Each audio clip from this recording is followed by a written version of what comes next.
Sorry, guys, forgot to turn the mic on. How are we? Welcome back to Football Forum. Thank you, Bo Johnson, for the heads up on that. No sound. Hopefully, you can hear me okay now. All good. Is that better?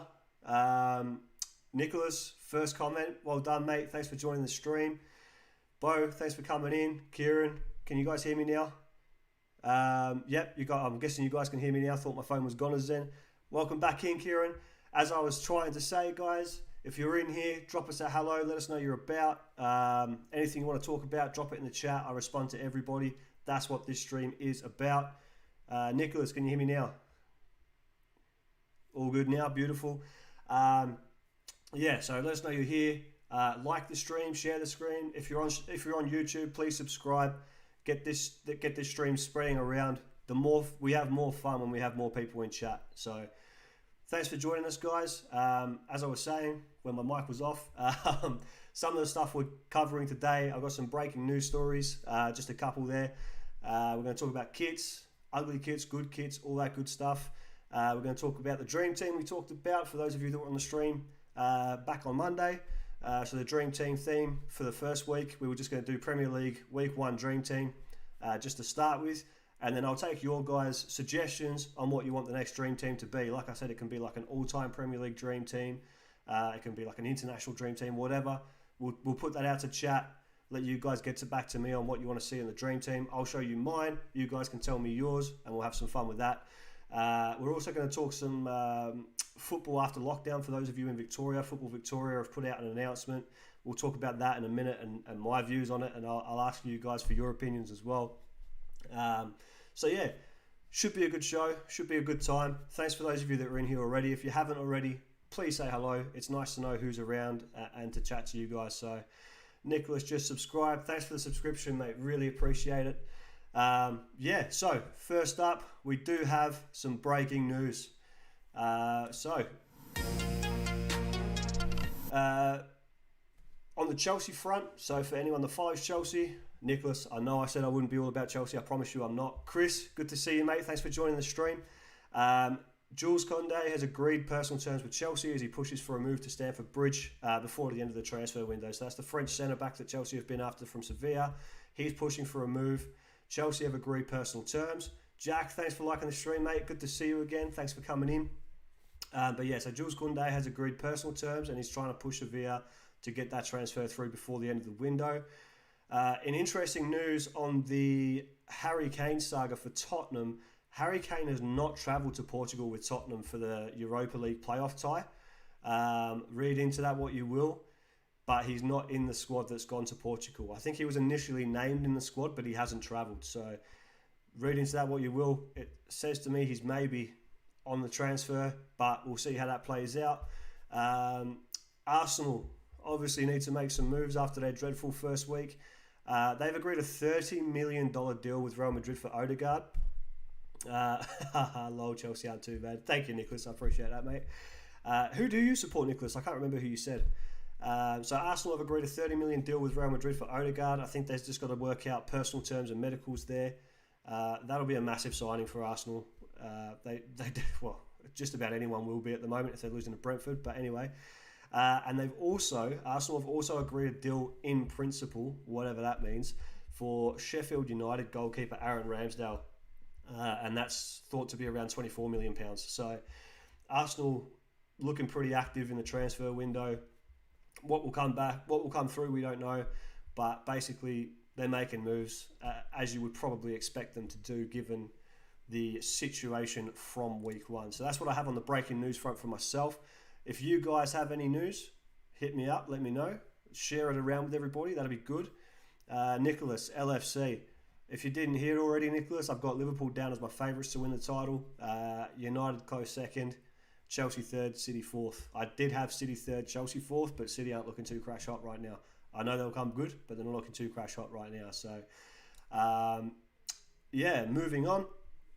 Dream Team segment. I did say that we would go through the Dream Team.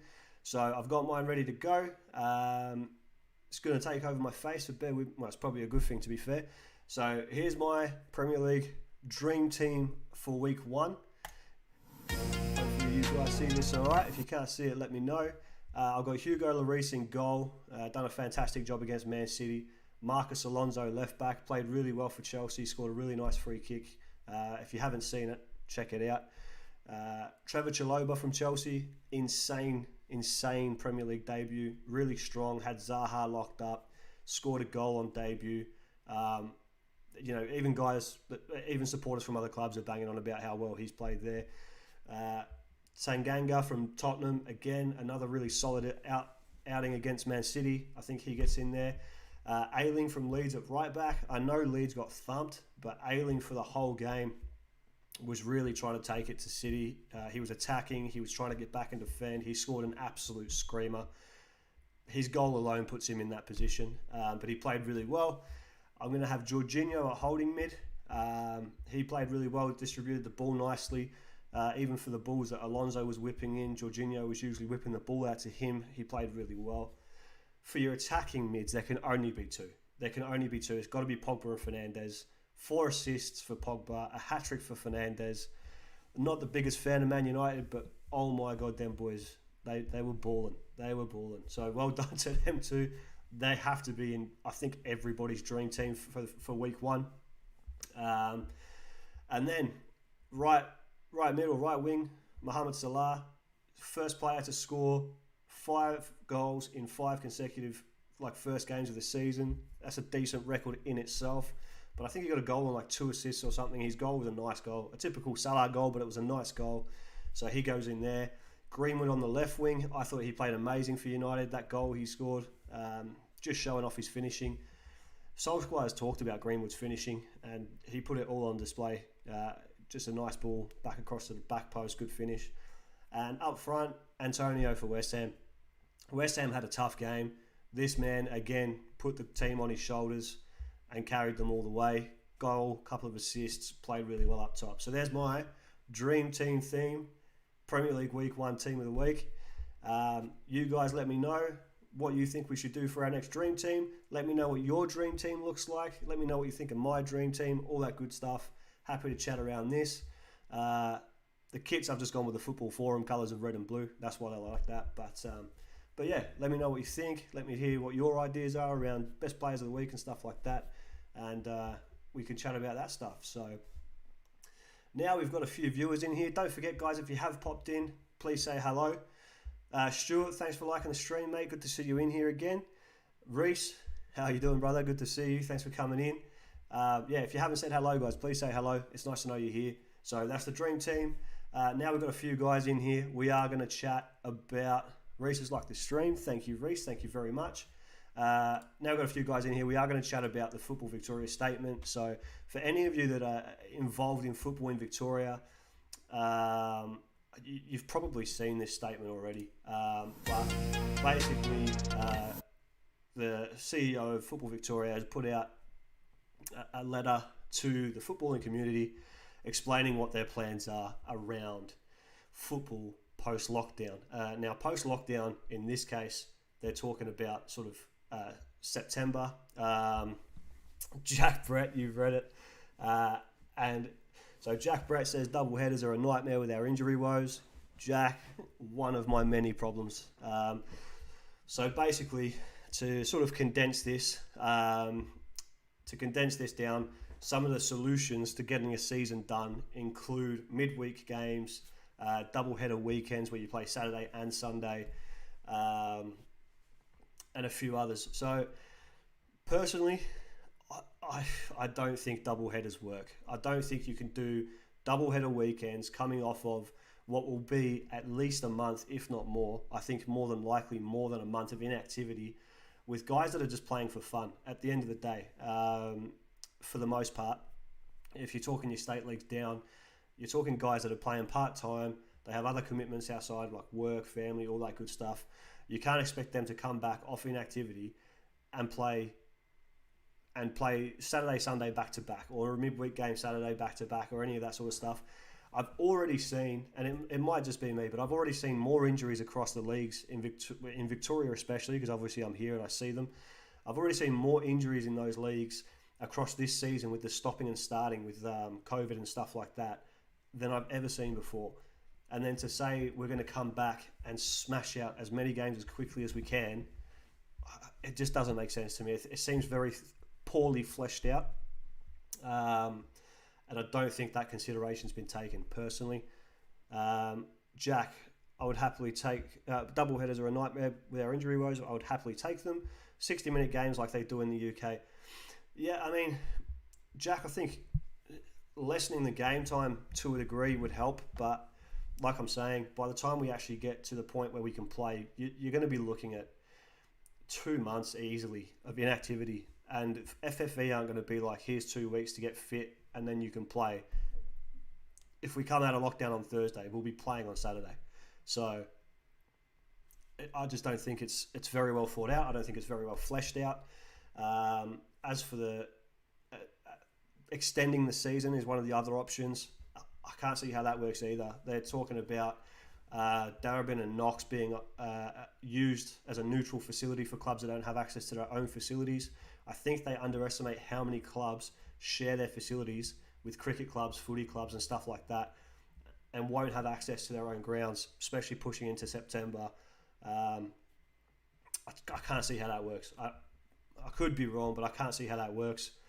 You're then got to take into account that 2 seconds. Chris Gomez, they should finish the season on FIFA. Chris, absolutely. All the thumb injuries, though, you can imagine. Yeah, I think the other thing is the pressure it's putting on clubs to, if we do double-header weekends or midweek games, clubs are having to open extra days. They're not going to be allowed to open canteens to raise the money. They're not going to be allowed to have supporters to put money over the canteen anyway. So you're asking these volunteers to come out and put in all this extra work. It just doesn't seem viable. If the club can't run the canteen, so many clubs, especially in the lower levels, rely on canteen to keep them over the bankruptcy, as it were. If you can't run that canteen, you can't run the club. So you're going to pump in all this extra pressure on these clubs, these volunteers, not to mention then player availability, coach availability. I know for myself, like, to make myself available for Saturday and Sunday, it's too much. I've got to have time with my family. I have to have time with my family. I'm still human at the end of the day. I love my football. I'm absolutely obsessed.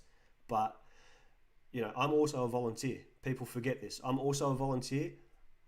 I don't have the time available to me to be at the club Saturday, Sunday.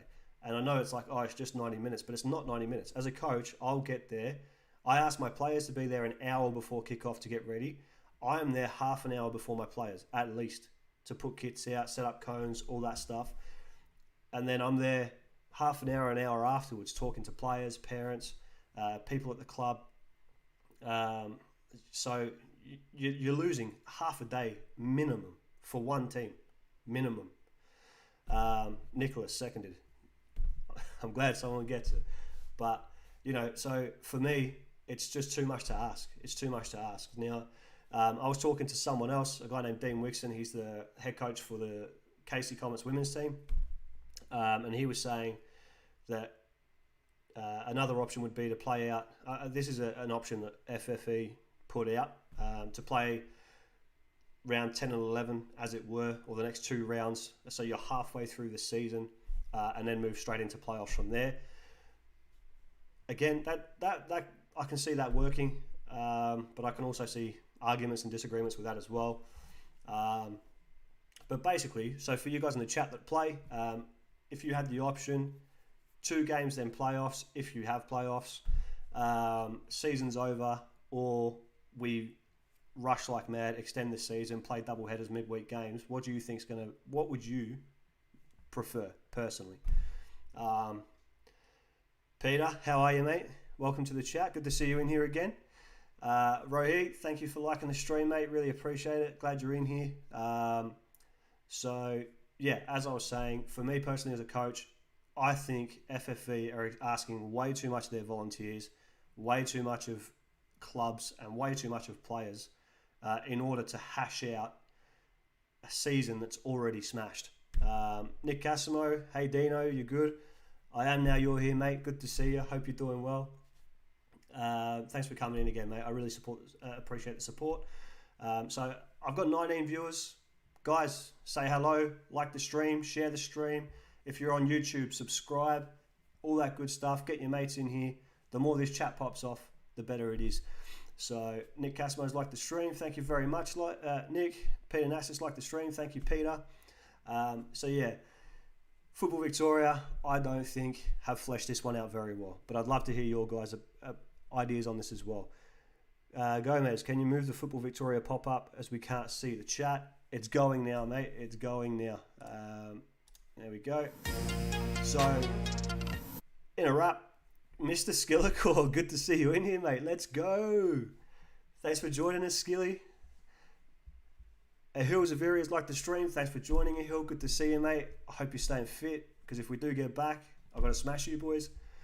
Connor, thanks for liking the stream, mate. Thank you very much.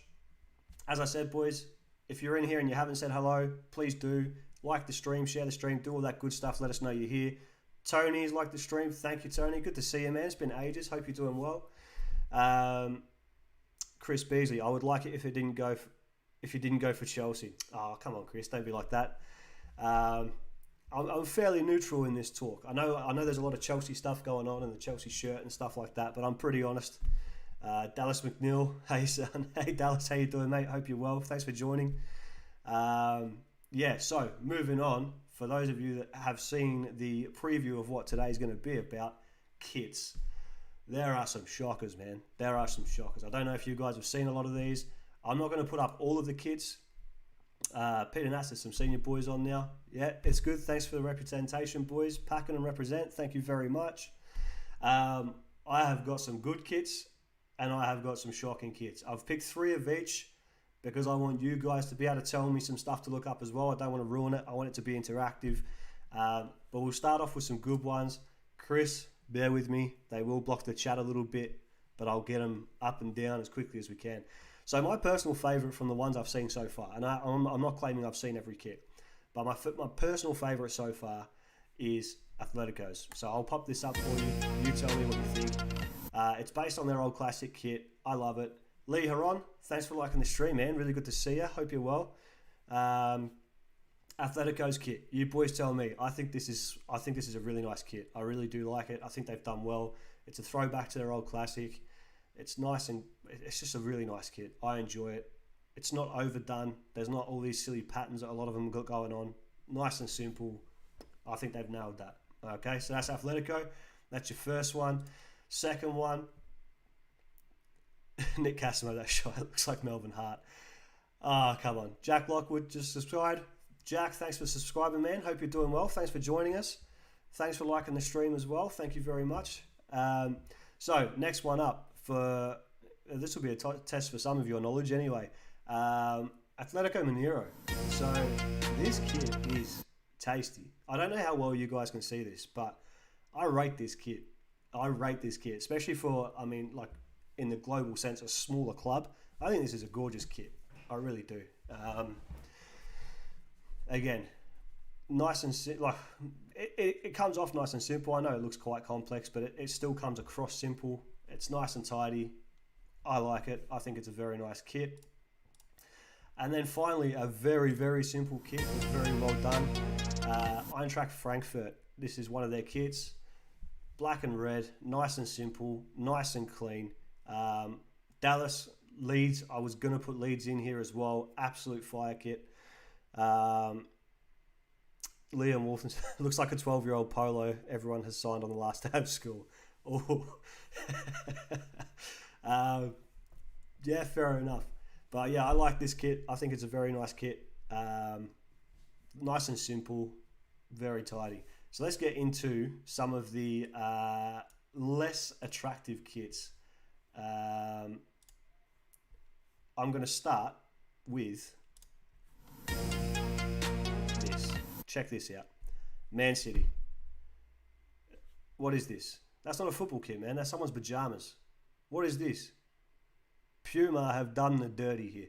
And not just on, Vince Mancocha, all of Puma third kits. I was going to say, not just on Man City. Puma have done the dirty on everyone, man. This is pajamas. This is ridiculous. That's not a football kit. What is that? Unbelievable. It gets better. So, Puma's third kits. For those of you that want to see some more, get on Google. Google Puma's third kits. It's just pajamas, man. They're not football kits. Chris Beasley looks like fan merch. Looks like fan pajamas, man. Looks like fan pajamas. So, next up, this one might surprise a few of you, but Nicholas, this will show you that I can be fairly honest about my team. So, Anthony Morton kit is fine if it didn't have white printed on it. Nicholas, the Man City name looks like a placeholder. Yeah. Peter Nasis, you have to check out Southampton's third kit. Pete, I've seen it. It is gorgeous, man. This kit is horrid. Chelsea's home kit. Horrid. I will not be buying that kit. I buy a home top almost every year. I'm not buying that. I'm buying our away kit. This is shocking. They just couldn't work out what to do with it. The zigzag squares, bits of crap going everywhere. Horrid. I thought it might grow on me. It hasn't. Again, happy for your feedback. That is a crap top. I do not rate it. It's not too bad on TV when you're zoomed out and it just looks like the blue top. But up close, shocking. Anthony Morton shite, it is. Liam Wolfenstein, get one to play chess on. What chessboard turns into zigzags though, Liam? Reese, still not as bad as Salmon. Nick Casimo, Chelsea home kit is class, our away kit is shite. Disagree, Nick. I think that home kit is shocking. Reese, that Salmon kit, that one that looks like Crystal Palace's top, that was also shocking. I don't know what's going on.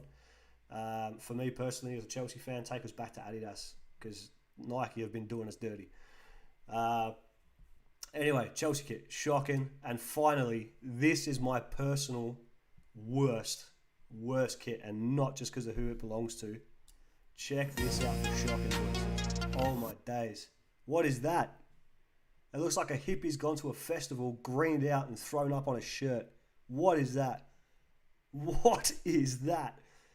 Reece Albury was vomit. True that, Addy, all the way. Yeah, 100%.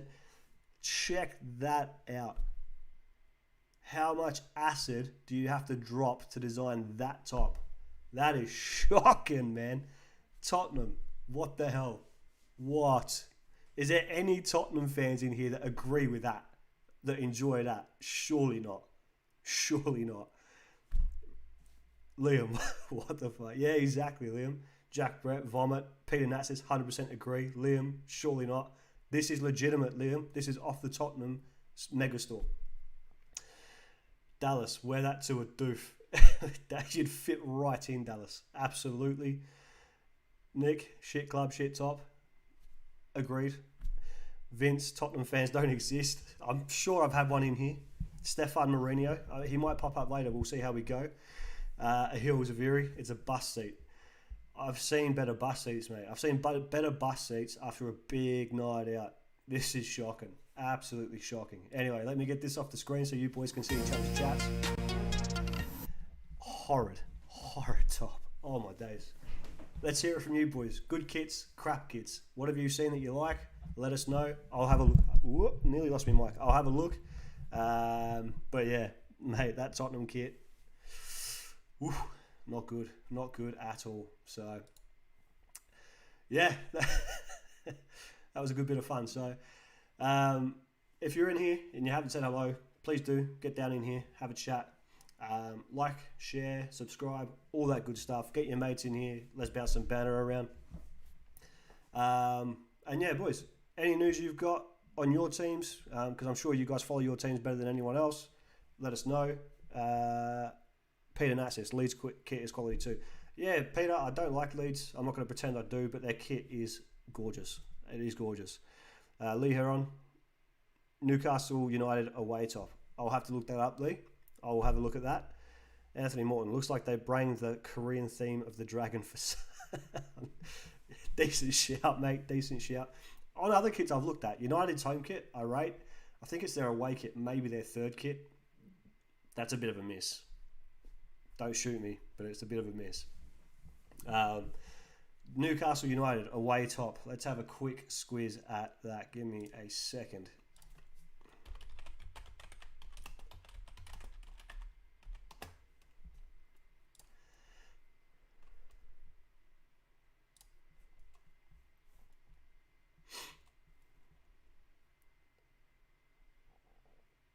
That's not bad.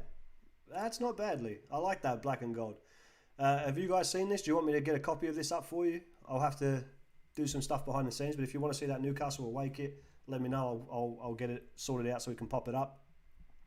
Nick Casimo, Arsenal second is great. Third United kit is good. It might be the away kit, Pete. I remember seeing one of the United kits and thinking that's not too flash. Arsenal second is great. Yeah, Arsenal second kit's not too bad, Nick. But yeah,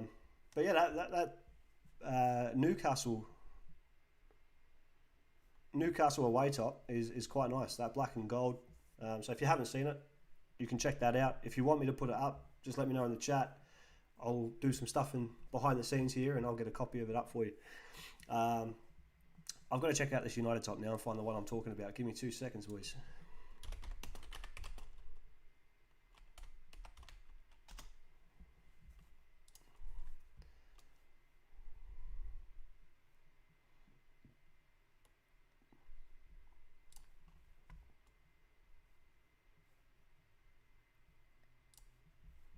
Where's it gone?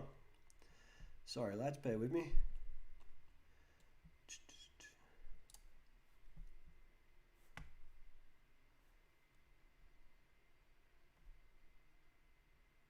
Oh, that's another shocker. Another shocker. Nick, Arsenal's second kit, not bad. Arsenal's third kit, horrendous, man. It looks like one of the early 90s goalkeeper tops for anyone that's old enough to remember those or has seen those in footage or anything like that. The Arsenal third top is another disgrace to football. So check that out. Yeah, not ideal. I'm trying to find this United top I was talking about. Bear with me a second. Where's it gone?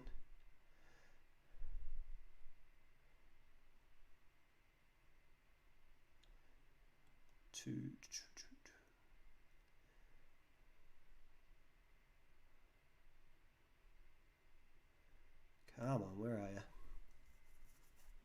Oh, here we go. Yeah, it's the away shirt. It's the United away shirt. I'm not I'm not wrapped with that. Where were we? Barca's away kit is really good. A Hill. I'll check that out in a second. Nick Casimo, Arsenal third isn't the worst out of the lot. It's not the worst out of the lot, mate, but it's pretty horrendous. Lee Heron, Bedale AFC. I think it's their home kit for this season. Lee coming at us with some obscure teams. Give me a second on that one.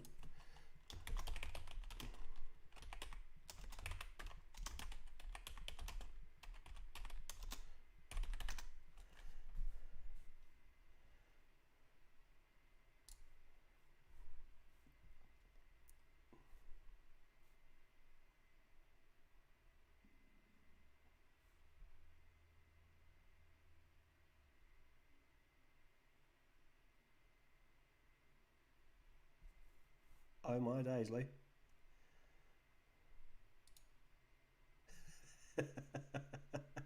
Oh my days, Lee. Peter Nassis, is that Ash Smith guy lost? Ash Smith. Nick Casimo, Brighton home is class. Yeah, I like the Brighton home kit. Packy home kit, probably the best. You know what, Dallas? I actually think the home kit this year was really nice for the Pakenham team. I really liked it. Lee, what have you done to me, mate? That's horrendous. I'd appreciate it if you don't throw stuff like that. But, oh, my days.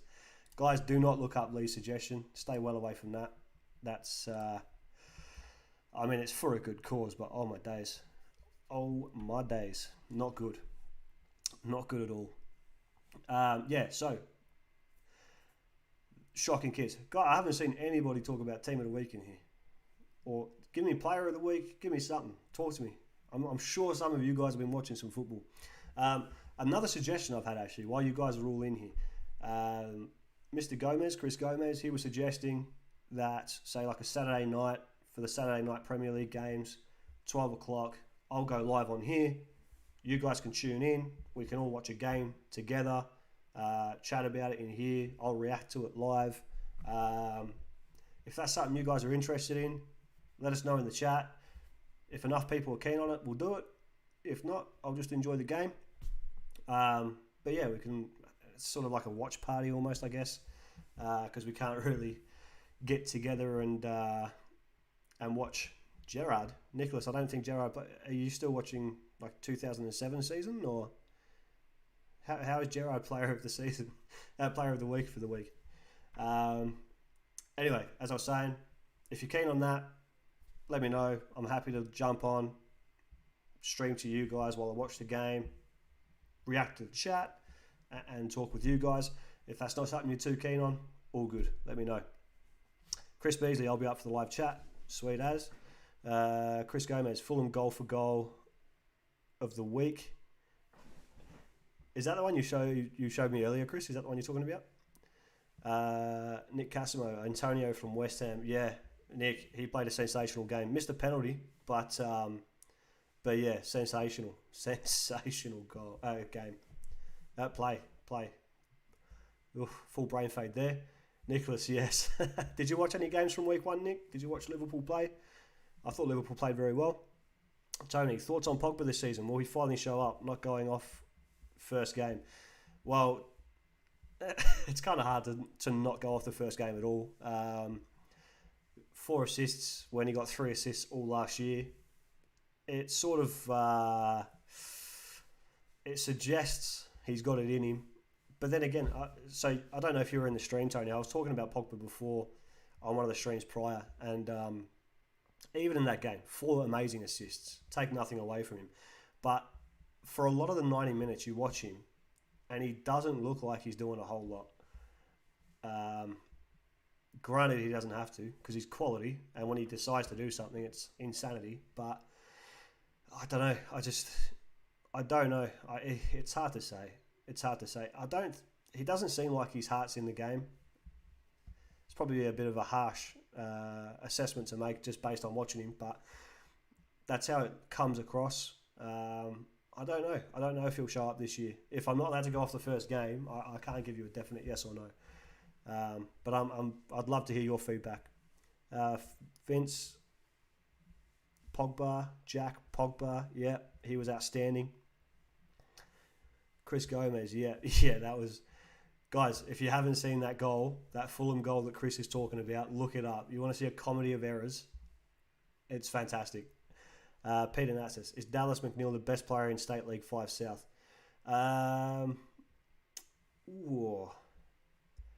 Peter, I'm going to say yes, but only because Mikey's playing in under 16s. Nicholas, 2 minutes of the Chelsea game. That's about all you needed to see, Nick, because Crystal Palace didn't put up much of a fight. Tony, I agree, he looks lazy off the ball. Yeah, very lazy, man. So it's very hard to say how his season's going to go. Again, he's given the ball mental, but how can you tell? I don't know. Joel Kelly liked the stream. Thanks for joining me, Joel.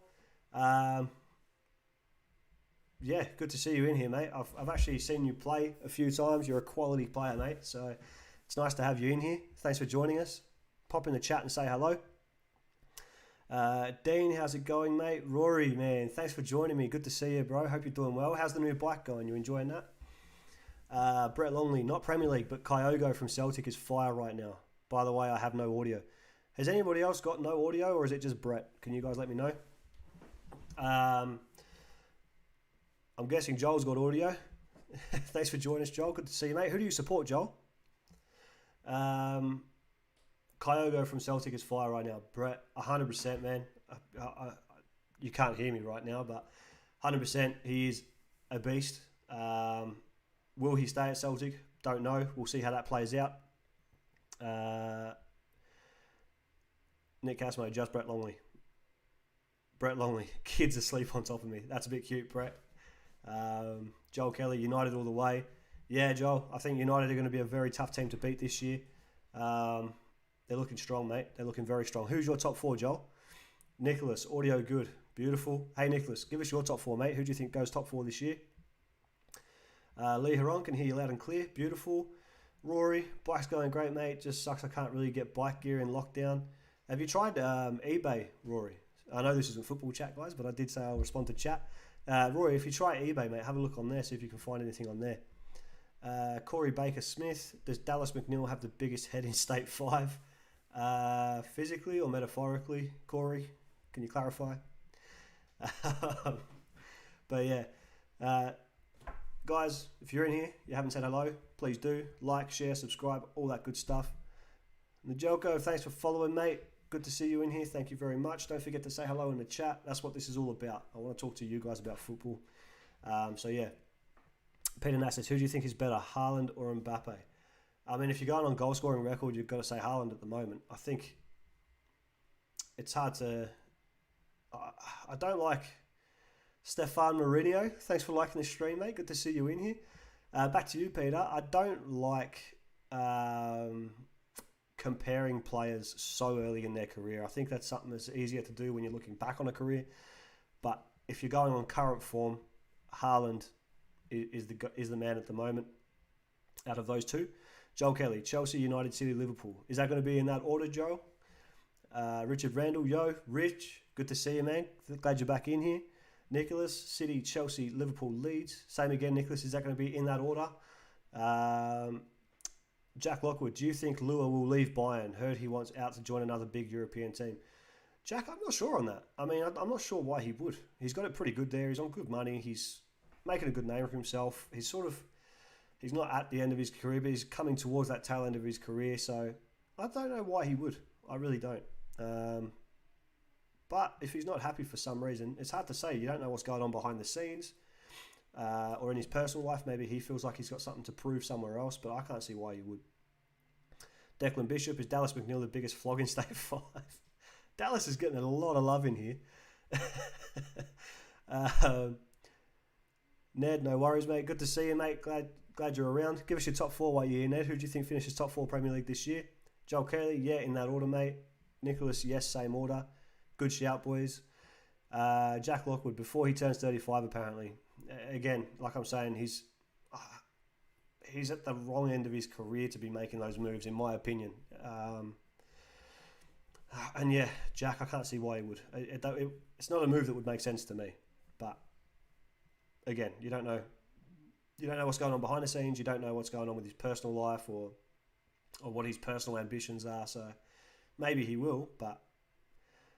Tony, thoughts on Messi to PSG? Tony, I think it was obvious. I think it was really obvious. Bayern's financial issues have been well documented, and then you add to Barca's financial problems are well documented, and then you add to that the Spanish bringing in their own financial fair play rules for La Liga. There was no way Barcelona could afford to keep him on. Just no way. So. PSG realistically are probably the only club that have got the money sitting around ready to go. They seem to flaunt financial fair play rules all the time with no punishment. So I think it was an obvious move. I think he'll smash it in League One. I really think he'll absolutely destroy League One. And it's a very good signing for PSG. They just got, if you haven't seen the hype building around it, they're getting like record numbers of journalists coming just to record training sessions. Their following on social media has more than doubled. It's a great move for PSG. It's a good move for Messi. He'll have a fairly easy time of it there. Not easy, but a fairly easy time of it there. And I think PSG need to go on and win the Champions League with that team. If they don't, they fail. Corey, thanks for liking the stream, mate. Really appreciate it. Richard, top 4 in order: Man U, Liverpool, Chelsea, West Ham. West Ham? Wow. Okay, Rick, fair enough. Ned, Man City, Chelsea, Man United, Liverpool. Yeah, they're pretty common top 4, shuffled around. I think our favourite dark horse at the moment has been Leicester. But if you haven't already told me your top 4, guys, jump in chat. Tell me who your top 4 is. But yeah, so Tony, agree. Nice feedback. Yeah, thanks, Tony. Appreciate that, mate. Yeah, so like I was saying, the common top 4s we've seen so far: City, Chelsea, United, Liverpool, obviously in jumbled orders. But Leicester have been getting quite a lot of sort of dark horse votes. So there's been a few Leicester sneaking into people's top 4s. That's the first time I've seen West Ham in the top 4. I don't think West Ham are going top 4, but that's the first time I've seen them up there. Jack Lockwood, Liverpool, Man United, Man City, Chelsea. Yeah, that's pretty that was actually my initial top four. Jack, the only one I've done is I've switched Chelsea and City because City are struggling at the moment with the attacking outlet. If they bring in Harry Kane, which I think could be just about to happen given that he hasn't gone to Portugal with Tottenham, then different story. City are going to be absolutely smashing it. But at the moment, City are struggling, and that's going to give the likes of Tottenham, Liverpool, Chelsea a chance to sort of stretch away a little bit. Nick Casimo, Juventus just dropped their third kit, worst kit. Okay, I've got to check this out, chat. Bear with me 2 seconds. Let me get this up. Juventus third kit.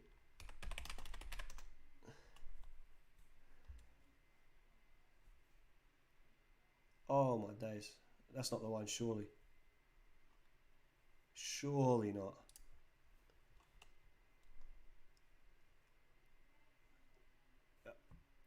Am I seeing the right one here, Nick? That blue and yellow thing? Ryan Wolf, Chelsea first, United second, City third, Liverpool fourth. Yeah, decent shout, Ryan. Decent top four. I don't personally think Chelsea will win the league. I've said before, I don't think our defence... I think the problem with our defence is that it's ageing. So a lot of our best defenders, your Aspis, Rudigers and stuff like that, I think they're a bit old. They're very good. I'm not saying they're not good. They are quality defenders. My concern is around maintaining that fitness for a full season, no injuries, playing in Europe, all that good stuff. I don't know if that aging defence can sustain a full season to win the league. Top four, yeah. Win the league, I don't know. But yeah, good top four, Ryan. Thanks for joining in again, mate. Good to see you here again. Hope you're doing well, mate. I need to get out and watch you play again soon. Nick Casimo, Chelsea, United, Liverpool and Spurs in that order for the top four. Ooh, okay, fair enough. Spurs, that's the first time I've seen them in the top four as well. Nick, yeah, blue and yellow. Yeah, that is horrendous, Nick. I just looked at it and I'm like, I can't be looking at the right kit, surely. I'm going to hang on, chat. I'm going to get a copy of this. I'm going to put it up in the chat. Give me a second. No, not that one. Give me a sec. This is horrid.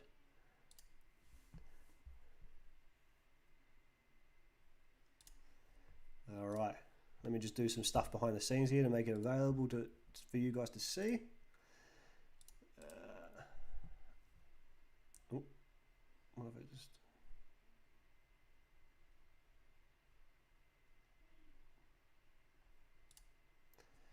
Where are we?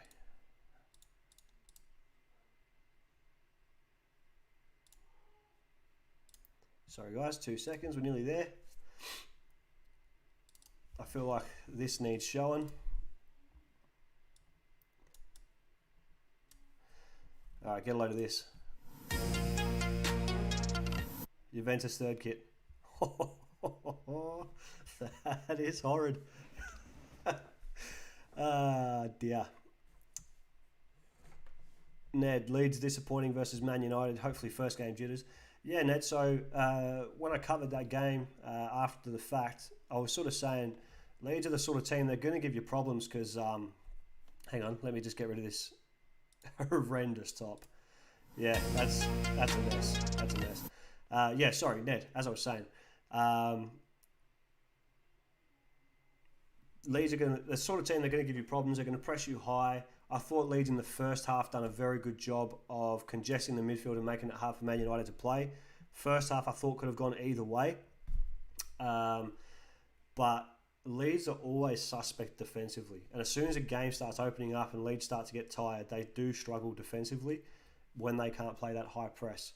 So I think Leeds are going to have games this year where they lose by big margins, but they're also going to have games where they catch people out with that high press and score loads of goals as well. It'll balance out, and I see Leeds being around that mid-table again. But we'd love to hear your thoughts on that, mate. Stefan Mourinho, gross. It is Stefan. It's horrid. It's almost as bad as the Tottenham one. Did you see the Tottenham one, by the way, Steph? Nick Casimo, yuck. Yep, you made a good call, mate. Nick, it was shocking. Reece Olbury, that's cactus. Yeah, that's one way to put it. Richard Randall looks like 90s Palmer spewed up. Gross. Nicholas should go to prison for that. Yeah, whoever designed that, they need firing. Richard Randall, the top, haha. Vince Makota, thoughts on Arsenal? Vince, I was just saying before for the breaking news, so for any Arsenal fans in here that didn't hear it, Arsenal have made a couple of moves. They've agreed a fee with Real Madrid for Odegaard, £30 million. They've also agreed in principle a deal for Aaron Ramsdale from Sheffield United, the goalkeeper. Two pretty important signings if they go over the line. They've obviously got to sort out personal terms, medicals and all that stuff. But Arsenal as it stands, very uninspiring. I think for me, Arteta needs to go. Vince, so we're still... yeah, look, I think those signings will help. It's hard to say what's wrong, to be honest, Vince, because like that game against Brentford, I was saying on one of my streams, that second goal, there's no reason that second goal should be happening at that level of the game. It's insanely poor. Insanely poor. There's no reason for that sort of goal to be going in. Richard Randall, Ben White not looking the same. It's his first game, Rick. We'll see what happens. We'll see how that plays out. Vince, I think the long and short of it is Arsenal need to have a serious look at their managerial situation. I think they need to have a serious look at bringing in some fresh faces. And I know they've been rebuilding for forever, but what they've done so far hasn't worked. It might be time to pull down and start again, in my opinion. I think that's what Arsenal need to do. I mean, they finished, 8th and 11th or something in the last two seasons. They're not travelling well. We can't pretend they are. So they haven't really done anything in the transfer market to suggest that things are going to improve. They haven't made any changes in their back office staff to suggest that things might improve. I don't think it's going to be a good year for Arsenal unless they make some big changes. But happy to hear your feedback. Tell me what you reckon. I'm just going to grab a drink. Give me a sec.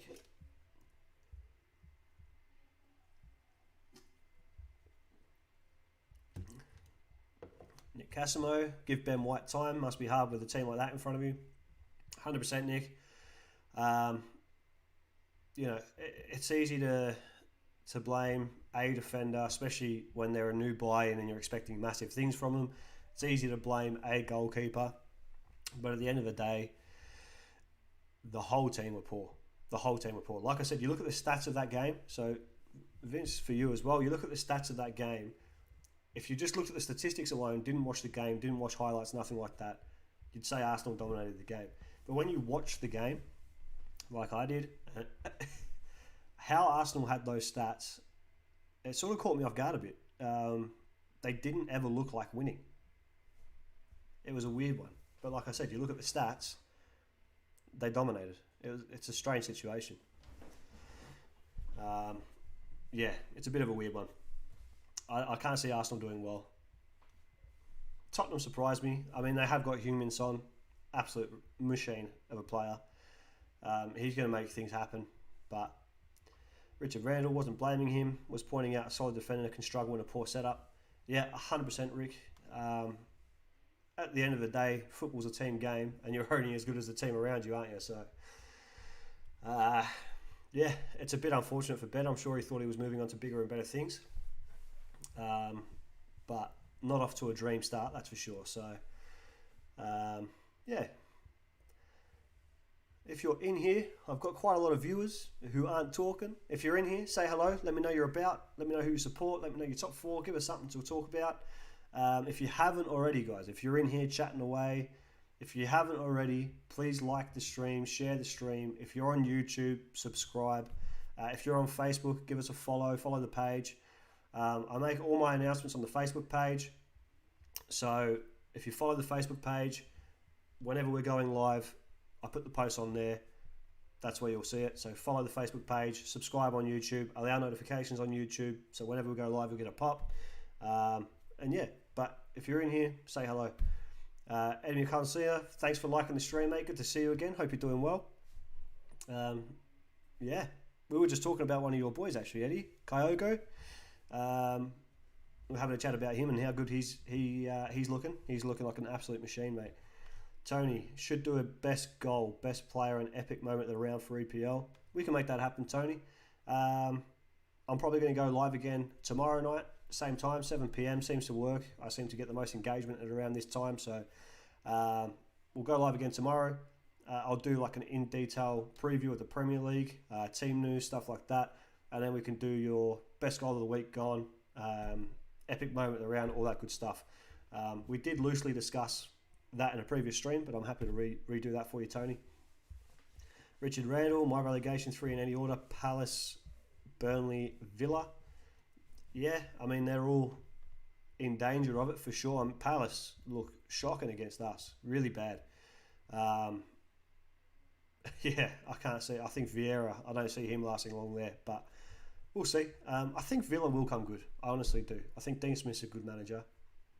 I think they'll come good. They obviously need to work out the dynamic without Grealish, but I think once they figure that out, they'll be okay. I think they'll push out of that relegation battle. But yeah, the other two are definitely a good shout. I mean, Palace is a good, Villa's a good shout, really, based on how they played in week 1. But yeah, we'll see how that plays out. But yeah, Tony, as I was saying, tomorrow night we'll have a chat about that. I'll make a note of that, and we'll do that. So yeah, beautiful.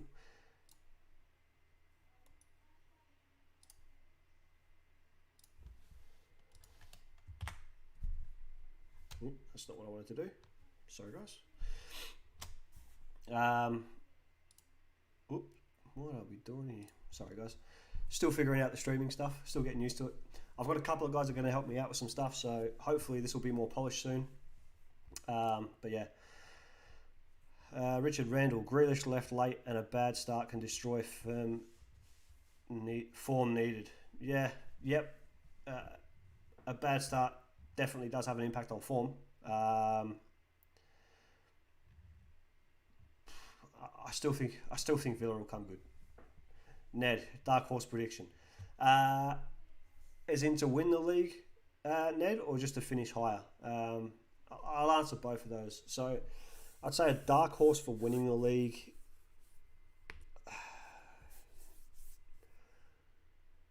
Realistically, I'd say like a Leicester. If they get on a run, I think Leicester will do well. Finishing higher than what people are expecting. A lot of people are expecting Southampton to go down or be close to going down. I think Southampton are going to turn things around and get back up into the higher ends of the mid to higher table. So they're a shout. Who else?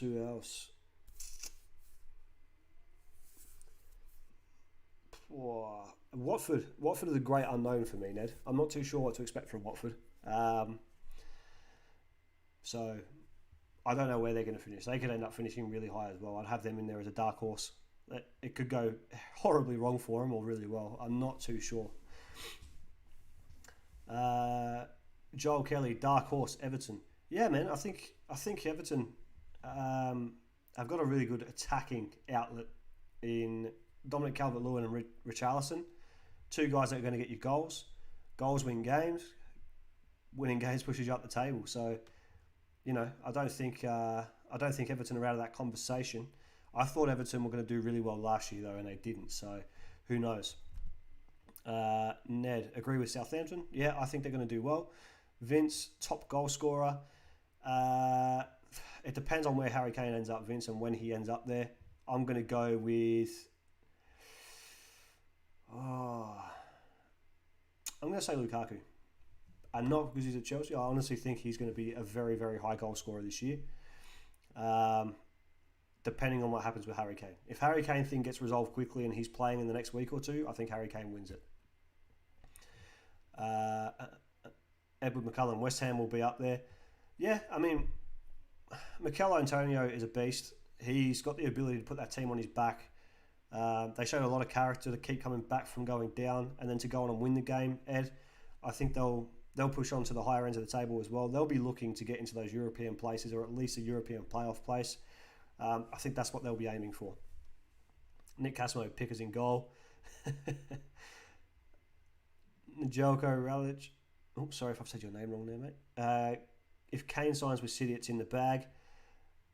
I still think Liverpool at full strength have what it takes to go on and win the league. And I don't think United are going to be a pushover either. But Kane signing for City will be big. It goes a long way to replacing Aguero, that's for sure. Richard Randall, West Ham are my dark horse. Good solid manager, hard-working outfit, no egos. Yeah, no, like I was saying, I think West Ham will definitely push up that end of the table for sure, and they'll be looking for that. They'll be looking for that European playoff or European place. That's what they'll be aiming for. Vince Makota, Harry Kane at City is dangerous. 100%, man. You put Harry Kane up top with the likes of De Bruyne sitting behind him, popping balls through for him. It's a nightmare waiting to happen. Plus his ability to assist. People forget he's the top goal scorer and assist leader last year, which is a very rare combination. That very rarely happens. So you're bringing in a guy that can bang in goals for fun, but then he can turn around and start assisting the likes of Sterling, De Bruyne. You know, that City team's got goal scorers all over the joint. So when you're adding that as well, I think, say for example, this week, City announced Kane. He's playing, obviously not this weekend, it's probably going to be a bit close, but the following weekend, then City, can definitely go on and win the league from there, 100%. Nicholas, got the scoop. Great hearing you, Dean. Keep up the good work. Nicholas, I really appreciate you coming in, mate. Thank you for coming along.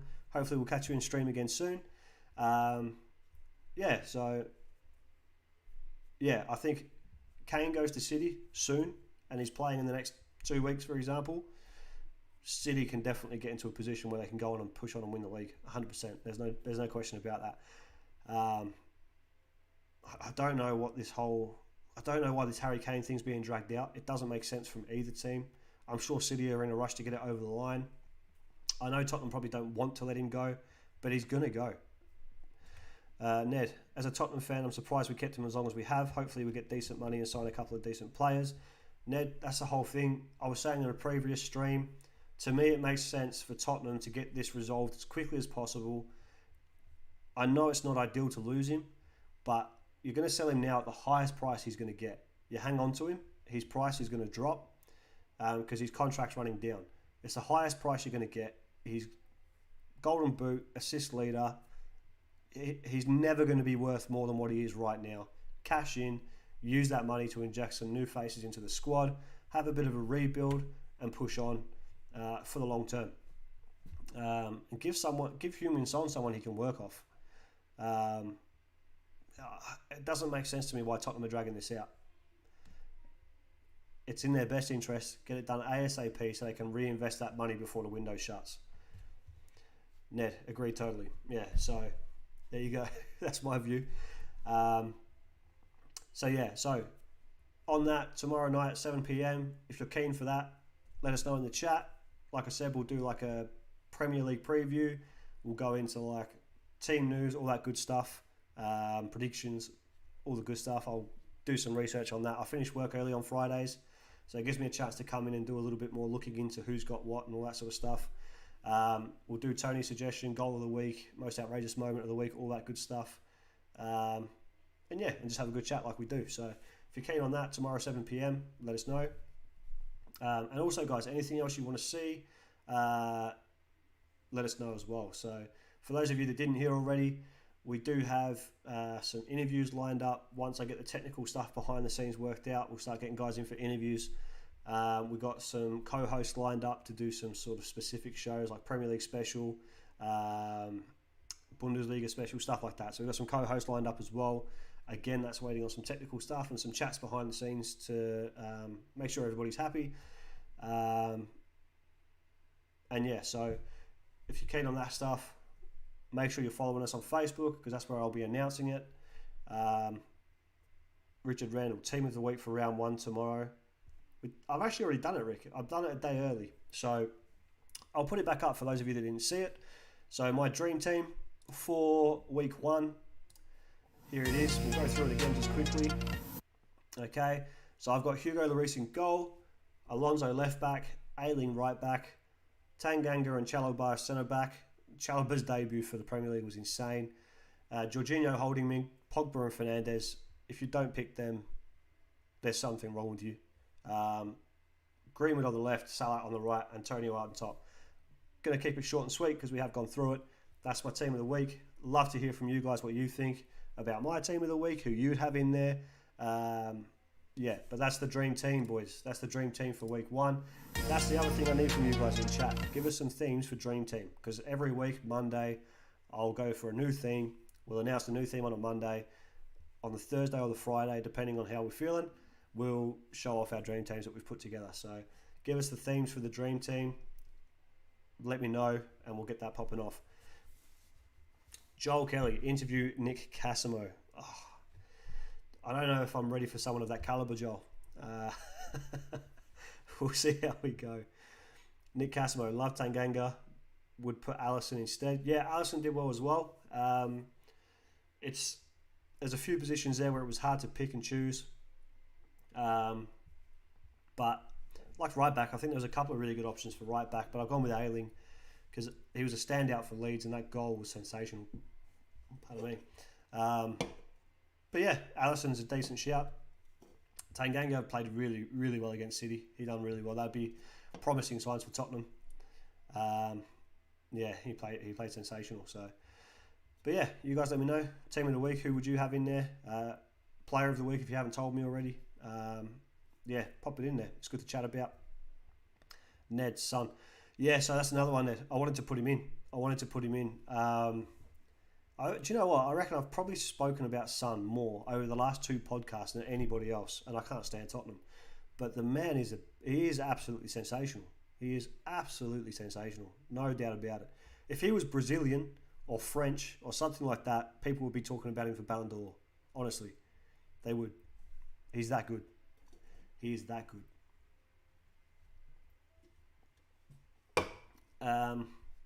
So yeah, we have a lot of good stuff coming up. Chat's going well, which I love.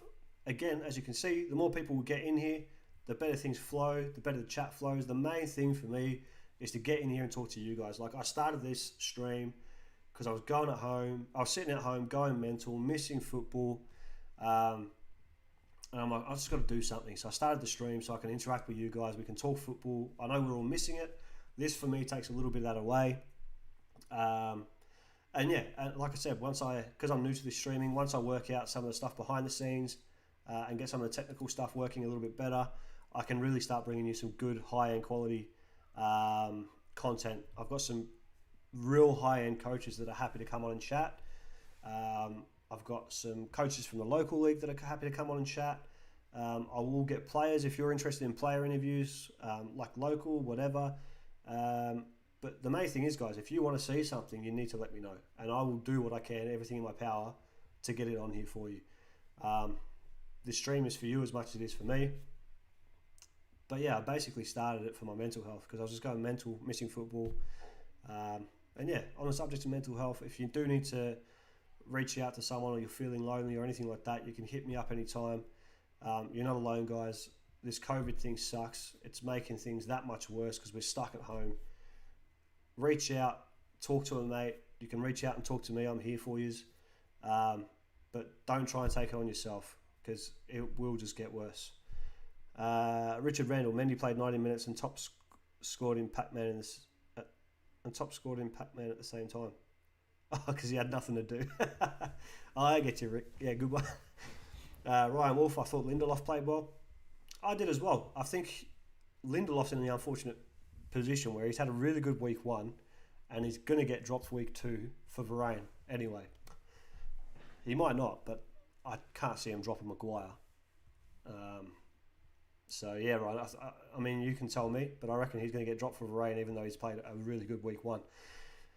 But yeah, give us your thoughts on that. But yeah, so moving on. Tomorrow 7 p.m, don't forget, if you're down for that, put it in the chat. For those of you that missed it, we're talking about another little segment we can do. So like Saturday nights, you guys can tune in at like a midnight or whatever time the game comes on. I'll watch the game and react live with you guys, react to your chat. We can have like a party watch. If you're keen on that, let me know. Ryan Wolf, yeah, I think he'll get dropped as well. Yeah, it's a shame. I don't like to see that. I don't like to see a player that's played well dropped for a guy that, at the end of the day, I've said it before, I think he'll be one of the signings of the season, but he's unproven in the Premier League, isn't he? So it's a bit harsh to drop Lindelof off the back of that performance, in my opinion. Ned, depending on the weekend football scores, my mental health is either amazing or horrible. You sound like me, Ned. I have that same problem, especially when I'm coaching as well. So for those, you can ask my wife. She'll know. We'll talk after a game, and she'll know straight away if I'm upset, happy, whatever else, because I can't hide it. And yeah, she'll then know if that's my weekend ruined or not. So, but yeah, I mean, you would have been wrapped after this weekend, yeah, Ned? You would have been absolutely buzzing.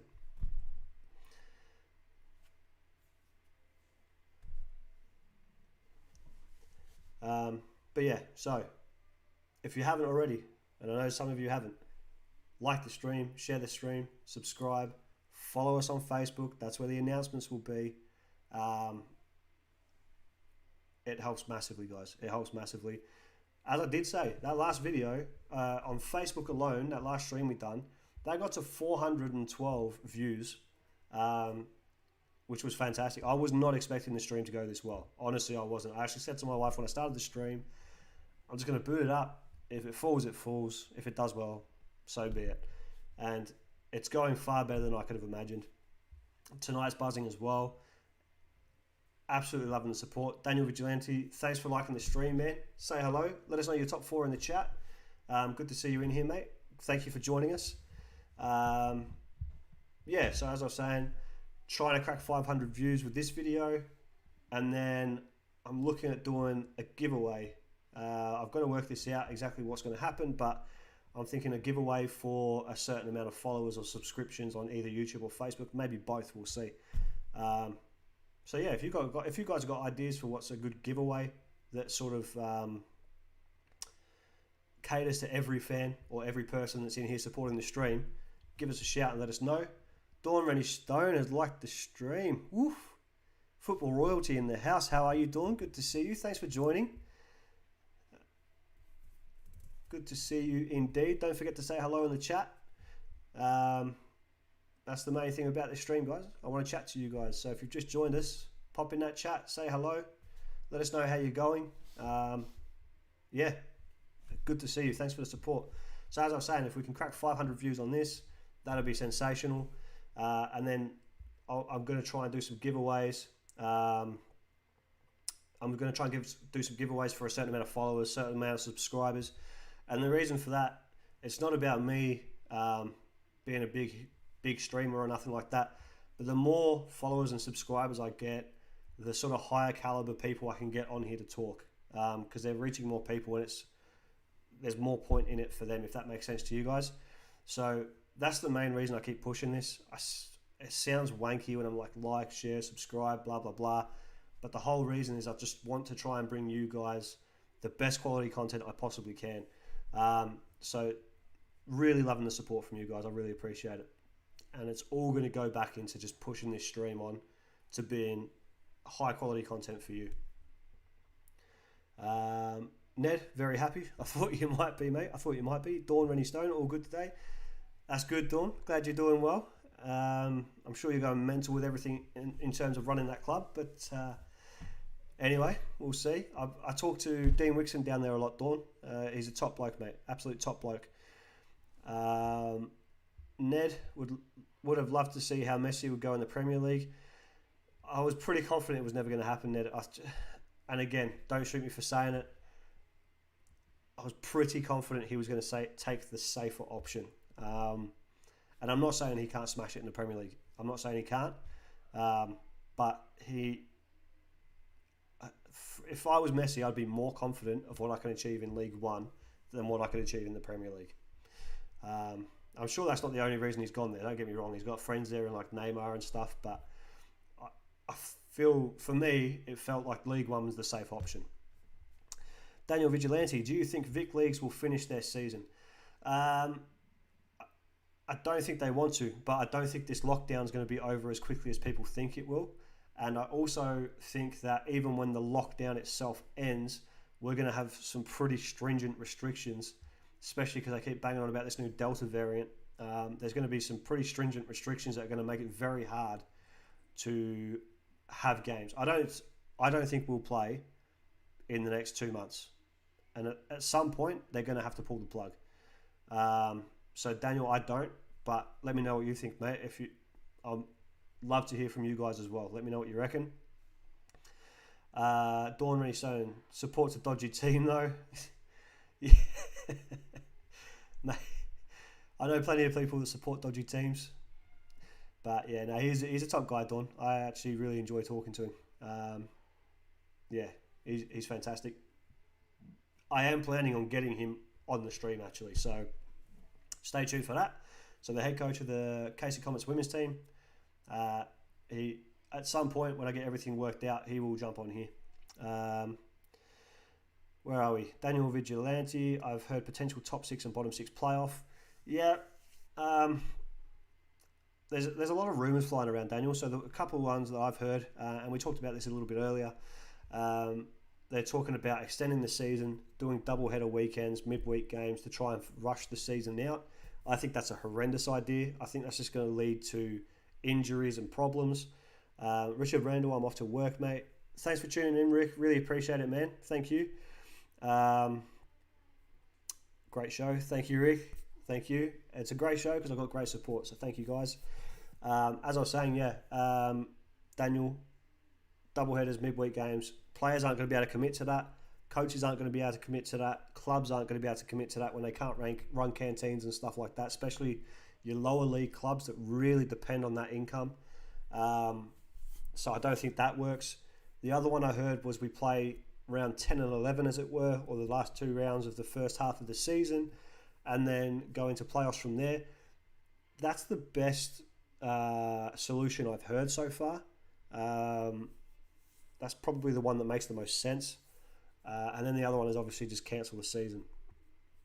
As I said, and this is applicable to the whole top 6, bottom 6 playoff as well, I don't think extending the season and the playoff, top 6, bottom 6 playoff is going to work because A, we're going to be in lockdown for longer than what FFE is sort of visualizing, I guess is the best way to say it. Then there's going to be the restrictions in place. And then once you start to creep into September, Daniel, then you've got so many clubs with shared facilities with cricket clubs, footy clubs that are then not going to have access to their grounds on the weekend, especially if you're talking about double header weekends. I can't see how that works. I think the best option, like I said, the best option I've heard is the whole play the 10-11, the last 2 rounds of the first half of the season, and then play off from there. We'll see. Dawn Rennie Stone, doubt it. Who could afford it? Must try and get something for juniors, more importantly. Yeah, so Dawn, I mean, my thought behind this is if you're that eager, and I'm talking about Football Victoria here, if you're that eager to have people come back and play in some capacity, just run a whole series of mini tournaments and just let people come and play for fun. It doesn't necessarily need to be for something, especially when you're talking about junior football as well. I personally think the key to developing juniors is to let them play, and the best format for that is just to run tournaments. Run tournaments and let them go. Let them play, let them enjoy it. There's no pressure on points, whatever else. Just go and have fun. If you win it, perfect. If you don't, fine. And then when we've got some semblance of normality back, hopefully next season with vaccinations and stuff coming out, we can just get back and have a proper season. But to try and force out the remainder of the season, especially if you're talking about double headers and midweek games, I just can't see how they're going to make that work. There's going to be injuries. There's going to be issues with clubs running it. There's going to be issues with availability of players and coaches. The list of issues is mental. Not to mention parents. Like, I'm sure there's parents out there that are keen for it, they don't mind, but there's also going to be parents that don't want to spend all weekend driving their kids around. Daniel, clubs have spent too much money to get promoted to play for fun. Yeah, and I do understand that as well, Daniel. I do understand that point of view as well. And this is where it gets hairy, mate, because it, it is tough. It is tough. And like I said, the tournament thing for me is more aimed at the junior side of the game. Um, I, I don't know, and I'm talking about because how I believe this lockdown is going to go for longer, significantly longer. I don't think we'll be out of this till mid-October at best, or at least without pretty strict restrictions in place. I don't know how they're going to do promotion relegation based on that. It's We're sort of stuck in this situation, Daniel, where no one can win. Do you know what I mean? Like someone somewhere is going to lose, and yeah, it's tough. It's tough. Dawn, agree round robins play for sheer enjoyment, bring the love back, especially after these 2 years, Dawn, where we've had this up and down, up and down. I think the kids just need to have fun. I really do. And people very easily forget it. At the end of the day, it is a game, and especially where juniors are concerned, we need to bring that fun back into that game. Nick Casimo, don't say that. I know, Nick. I know it's killer, mate. It is killer. But you know, it's hard that. The hardest thing about this is FFE won't just make a decision. They're leaving everybody hanging, and that makes it worse because then these rumours circulate, and things just get blown out of proportion, and it just gets messy. Like, just make a decision, bang, done.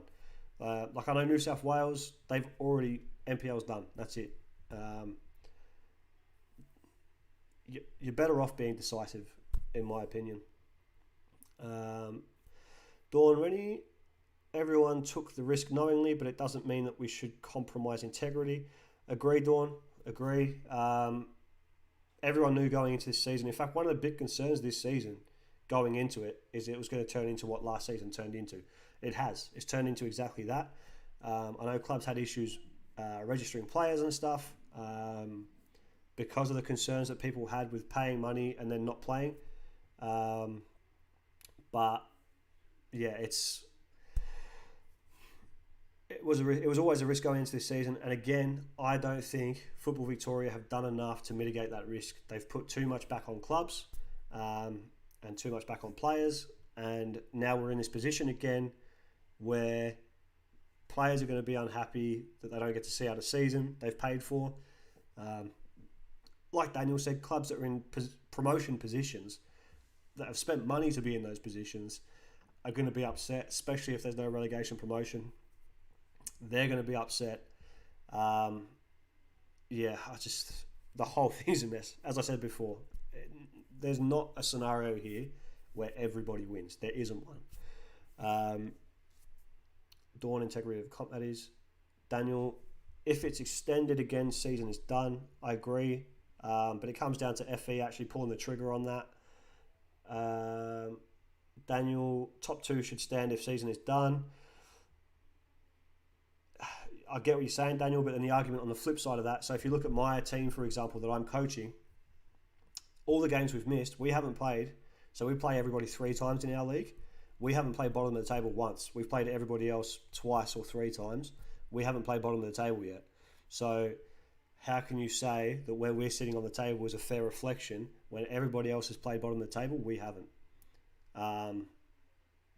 That's where those arguments start to come in. And people will get into backwards and forwards on it. And is it a fair reflection of the table right now? It depends on the league you're in and how it's been structured. If you're playing sort of same first half of the season, second half of the season, if you get what I mean. So whoever you played in the first round, you play in the first round of the second half of the season. But yeah, like my team, I've still got 3 games against bottom of the table. And you're going to tell me that the team on top, who's played that bottom of the table team 3 times, that's a fair reflection? I don't think it is. Dawn, I think comp should be on hold next year and concentrate on local tournaments. It depends on what happens with vaccines and stuff. Dawn, I think if we get enough vaccinations here, I'd love to see us doing what we're doing back home. Enough people are vaccinated, go out, get on with it, live. This stop start lockdown crap needs to stop. If we've got enough people vaccinated, go out, herd immunity will kick in, and we'll be done with this. But that's my opinion. Jack, FE clearly don't care about the players or clubs, they just want our money. Again, Jack, I can understand why people feel that way. It's hard to disagree. Again, it comes down to them not being decisive when they need to be decisive. It leaves people hanging, people get frustrated, people feel left out in the dark, and it's just not a good place to be. Dawn, we cannot do another season until lockdowns are finished. 100%. This lockdown stop-start thing needs to stop. We had a chat about it on my first stream. We had players in here. We had myself as a coach talking about how it's so hard to stay motivated when you're constantly stop-start. It completely kills momentum. It kills motivation. Not for everyone. You're going to have players in every team. You're going to have players that are so self-motivated. I know for a fact I've got players in my under-16 team that'll be out there working with the ball every day. I know that. But I also know for a fact that I've got a lot of players in my under-16 team who are sitting at home on the couch playing FIFA or Fortnite or whatever the kids are playing these days, and they're not. And then we're going to come back out of this lockdown after 2 months. Half my team's going to be absolutely knackered. I'm going to need another pre-season just to get them back up to speed. So, yeah, lockdowns don't work with the season. It's too inconsistent. It's ridiculous. Liam McCaffrey Gaff, thanks for the like, man. Really good to see you in here. Edvin, thank you for the like, mate. Good to see you in here again. Don't forget to say hello, guys. Get chatting, join in. We're just talking about lockdowns, FFE, all that good stuff. Yeah, so, well, not so good stuff as it turns out, but yeah, Jack Brett has liked the stream. Thanks for liking the stream, Brett. Jack Brett, what am I on about? Thanks for liking the stream, mate. Really support it. Yeah, so as I said, guys, if you are in here and you haven't said hello, please do say hello. I can see how many people are watching. I can't see who's watching. So say hello. Let me know you're here. Chat to me. It doesn't necessarily have to be football. I'm happy just to talk to you guys. It's good. I'm just happy to have you guys here. Yeah, say hello, like, share the stream, subscribe, all that good stuff. Try and build this community up and yeah, see how we go. So, but yeah, Daniel, yeah, fair point. Yeah, so as I said, mate, I get what you're saying. Top 2 should stand, but it depends on how that league's played out. Some leagues you'll be able to do that, and it will be a fair reflection of the league because everyone's played everyone once. But in other leagues, that's not the case. So, but yeah, are you planning on sticking around at the same club next year, Daniel?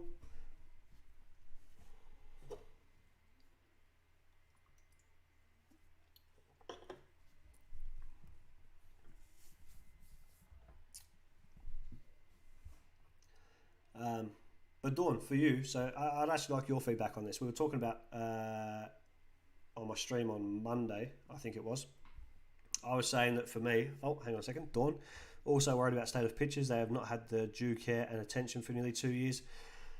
That doesn't help either. That definitely doesn't help either, Dawn.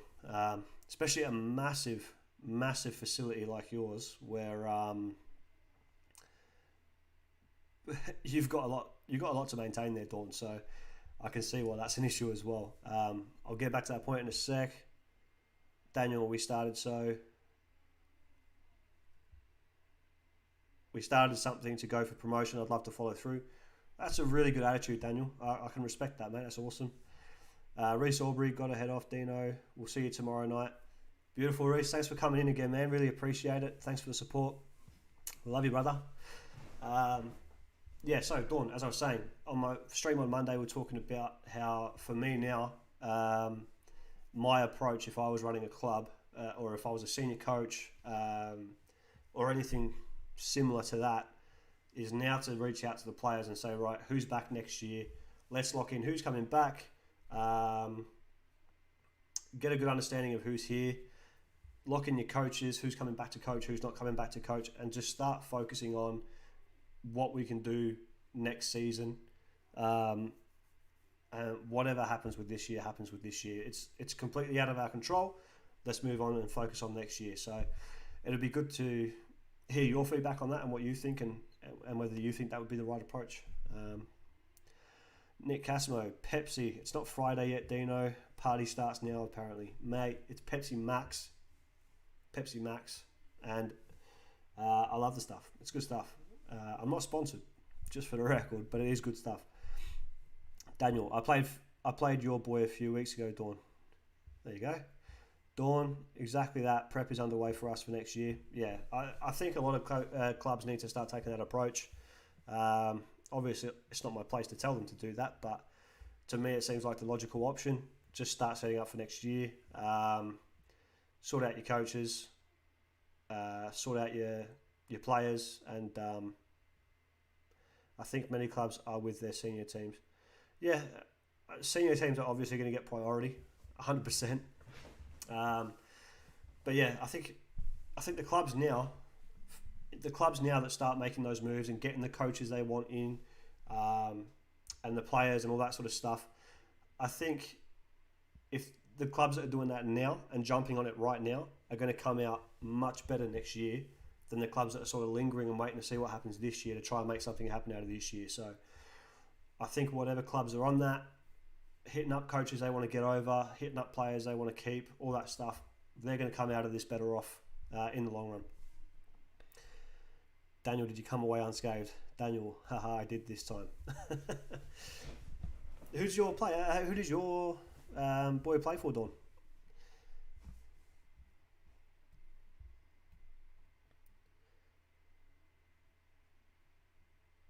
Liam, are you still in here? McCafferty? Are you still about, mate?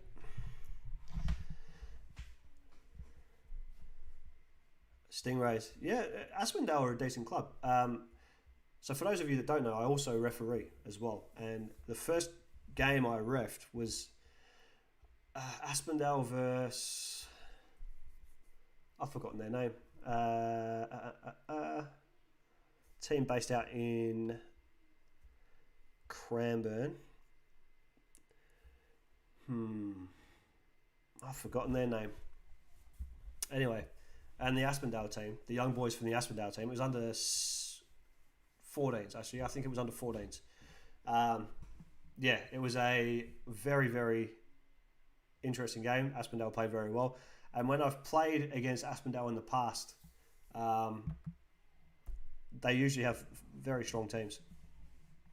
Nick Casimo, biggest rivalry in Australian football. Do you know what, Nick? That's a fantastic question. I'll put that out to the chat because I'm not 100% across all the Australian clubs. Obviously, I came here when I was 14, so most of my football I know from back home. I mean, Melbourne, Sydney is always going to be a big one if you're talking A-League. Yeah, in the chat, let us know. Biggest rivalries in Australian football. I'd love to hear about some of those so I can look them up. Dawn, don't say that. We'll all be booking you. Reffing is a side gig. I'm more interested in coaching than reffing. I literally just went and got my refereeing badge, like a qualification, whatever you want to call it. I just did it because I just want to know as much about football as possible. Where were we? Jack, Dino, didn't know that. Yeah, so I'm a ref. So I can add that to my resume. So far I've been a player, a vice president, a coach, assistant coach, a ref. What else have I been? Technical director. There you go. My resume is growing. Barton Stingrays. My bad, Dawn. My bad. Daniel, Preston versus Oakley. Yeah, that's a pretty big one, actually, Daniel. That is definitely a big one. Obviously, the two Dandy teams, Thunder City. That's a decent one.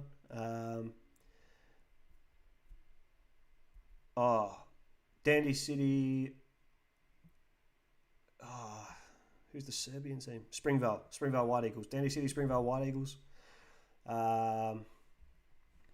Ned, is 37-year-old too old to pursue a pro career? Asking for a friend. never say never, Ned. Never say never. As a player, you're probably stretching it, but coach maybe, ref, you know. But you can't say never. I'm sure there's some freak out there at 37 years old who's as fit as a 24-year-old.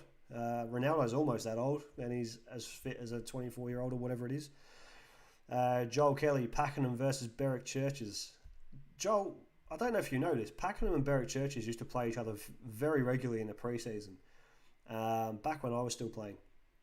And I used to love playing against Berwick Churches. Absolute quality players, put up a really tough game every time, but respectful and just nice to play with. And you can just go out and play football without any of the crap that goes on. I enjoy playing Berwick Churches. Jack Brett, football is just not the same over here. It's not Jack. I do miss football back home. I really do miss football back in England. But I get a little bit of it when I go to the Melbourne Chelsea Supporters Club. I love going with them boys. They bring that atmosphere and that buzz. It's obviously not the same as being in the stadium, but it's decent. Where were we? Jack Lockwood, Pakenham versus Bunyip. As funny as that is, that does get tasty, that game, doesn't it? It definitely gets tasty. Thunder versus City for NPL. Heidelberg versus South Melbourne is massive too. Yeah, 100%, Nick. Both of those are bang on. Jack Brett, now big time streamer too. Not big time, but I've got it on there. Adam Smith. When's FFE going to call it on this season? Hopefully we can get a full season next year. First of all, Adam Smith, thank you for dropping in, man. It's really good to see you. I hope you're doing well. Is your business essential, mate? Do you still get to work? I hope so. As for FFE calling this season, I think when this lockdown gets extended, which it will, their hands are going to be tied. What can they do? They're going to have to call it, I believe. Joel Kelly. Yeah, I used to play in those games. Haha. Oh, there you go. I said they have good players. Dawn, standing committees meeting tomorrow. All responses to the options given to all clubs on Tuesday are due in tomorrow. I'm guessing, Dawn, you'll probably have more of an idea on this than me, but I'm guessing a lot of clubs are not interested. Adam Smith, nah, mate, business is locked down. Oh, man, that's horrid. So you wouldn't be counted as like emergency cleanups or anything like that? That's rough, man. That's really rough. I'm sorry to hear that, dude. Are you at least eligible for the business grants they're giving out to sort of help see you through for a bit? Yeah, that's rough. Can only do... I'm guessing that's can only do emergency works. We'll see how that goes. Yeah, can only do emergency work. Man, look, I'm here if you want to chat, man, and if there's something I can do to help you out, let me know. I really feel for you, man. That is crap. Jeez. Yeah, that's no good. Oh, rough. And as I was saying earlier, guys, on that note, if you are struggling with this COVID stuff for whatever reason, business, personal, whatever it is, don't try and take it on yourself. Reach out to your mates. You can reach out to me. Get that support. You don't have to take it on yourself. Dawn, I think most are resigned to an extended lockdown, but initially want round 10 and 11. Yeah, again, like I said, Dawn, probably the best outcome for me is round 10 and 11, but I don't think it's going to happen because I think lockdown's going to get extended. I'm fairly confident. I think there was like 54 new cases in Victoria today, and given that we went into lockdown over 6 cases, I'm pretty sure they'll extend, but unless something drastic happens. Adam Smith, cheers, mate. We'll get through it again. At the end of the day, mate, the businesses that make it through this are going to come out stronger for it. So, yeah, thoughts are with you, man. Again, thanks for coming in. Really appreciate seeing you in here. Jack Brett, cases? Do what? What did I miss?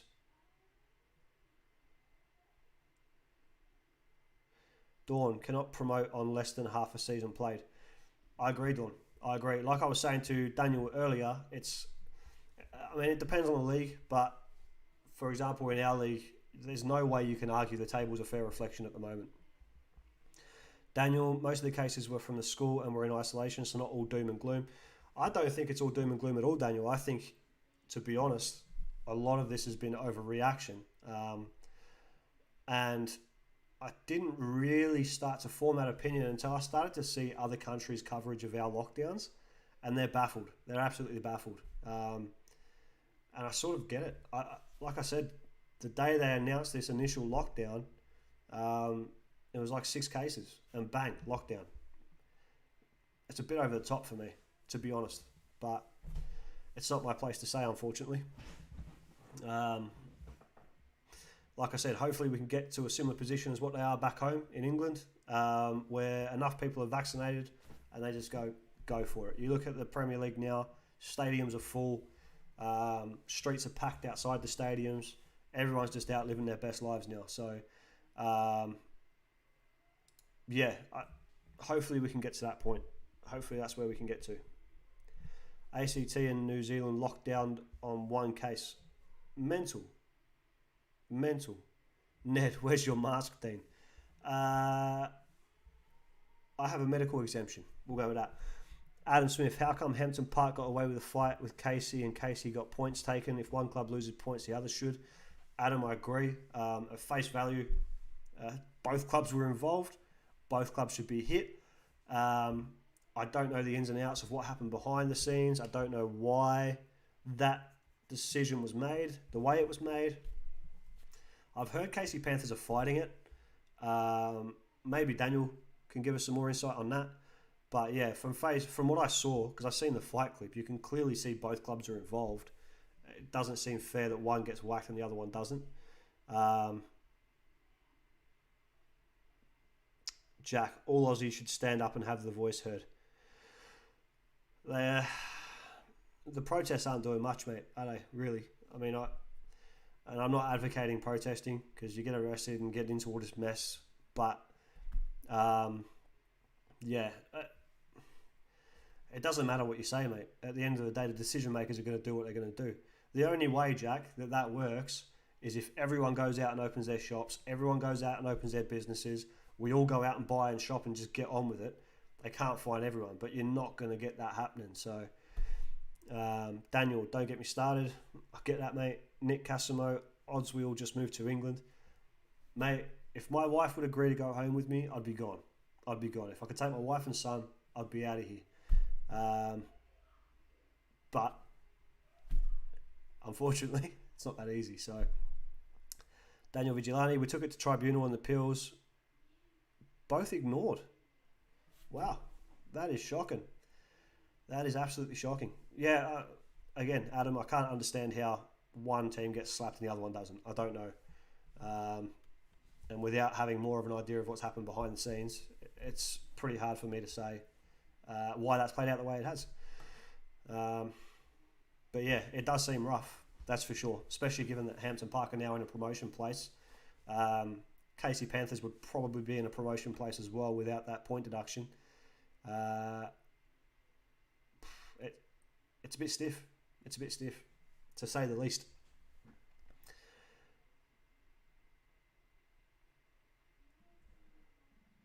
Daniel, club did right by the players and spent the money to appeal it, still nothing. Yeah, that's... Dawn, not seen my son since last Jan. Yeah, Dawn, I get it, mate. Ed Walker, has Dean Shembry thrown the most headbutts in State 5 history? I've heard a lot of rumours about headbutts, but I don't know. I'm sure there's someone around there somewhere keeping stats on that, Ed. But thanks for joining the stream, mate. Good to see you. I hope you're doing well. Dawn, not seen my son since last year. Yeah, Dawn. That's part of what I was saying with this extended season, double-headed weekend. People are hanging to see their family. They're just hanging. Like, parents aren't going to want to drive around Saturday and Sunday and not see their family when they haven't been able to see their family for so long. I want to go home and see my granddad. He's 73. He's not getting younger. I want to try and get over there and have some good time with him while I can. Having recently lost my nan a couple of years ago. And like most of my family and friends are still back home. I want to try and get home. I wanted to go home for my 30th, but unfortunately that hasn't been possible. And it's family I get to see once every 5-10 years if I'm lucky. So I'm keen to get back. It's tough. It's real tough. Yeah, it's not a good situation for anyone really. But